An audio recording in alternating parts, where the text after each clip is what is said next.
Oh, hello there. Yes, well, good grief. Hurtling our way into what I call half term, so Yabu sucks if you have to go to work. Yeah, it's a bit mean of me, isn't it? Still, never mind. You can suffer. I won't. There you go. That's the way the world works, isn't it? Which brings us neatly, of course, to the Reform Party. Try and avoid talking too much about the Reform Party, but sometimes you have to. Yes, very odd party, one way or another, who are currently riding highs in the polls because of all the great things that they stand for, which is, yeah, I don't really know either. There appear to be some particular factions within the party. You've got the let's not realistically mention anything other than brown people faction, which is your kind of Farage and Tice thing, which is whereby they'll only go on media that's very, very suitable to them and basically say absolutely nothing at all. And then you've got the kind of roguish elements, which is Rupert Lowe, who will say various things which are extremely dodgy. He currently is suggesting that the first thing they'll do when they get into power, naturally, is declare a state of emergency. Oops. Yes, and repeal various equalities law like the Race Relations Act. Oops. Yes, not entirely sure how that's going to work, but all of that stuff will go, which is going to be very, very problematic because then we'll have no ways of combating all of that anti-white racism that's out there. And there again, there is the other wing of the party. You know that wing of the party that no one ever talks about because of that MP. Yes, him, the dodgy one. Yeah, the one who accidentally became an MP because he hadn't been very well vetted because nobody thought he was going to get in. And well, it accidentally turns out that accidentally he's got an extremely accidentally very, very dodgy past.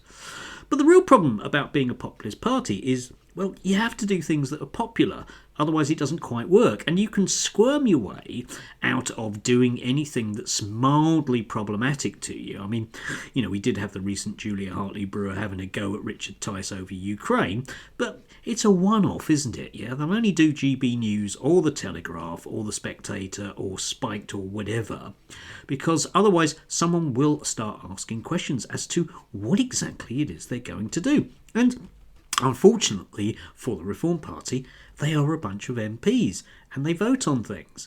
And their voting record isn't brilliant. Yeah?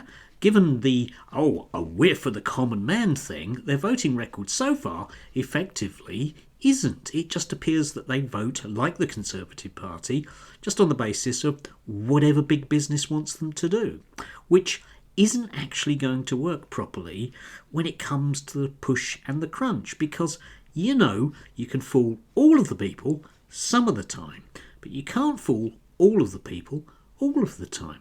So inherently it will fall apart because they will split up, right? Yeah? This is what Farage has always done. He manages to do things one way or another, playing the game and setting his own particular set of rules. And then it all goes wrong, doesn't it? And he walks away from it. And he'll walk away from this one as well. Yeah? There won't be this massive Reform Party at the next election. Don't forget we are 4 years out still.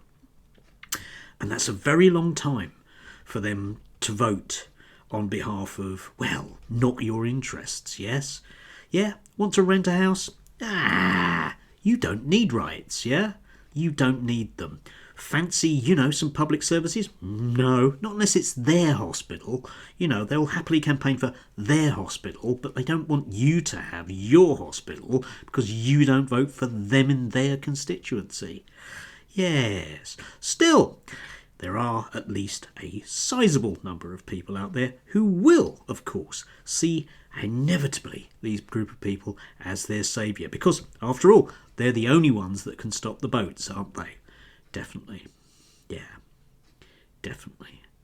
But what happens when the boats don't stop? Well, oops, yes.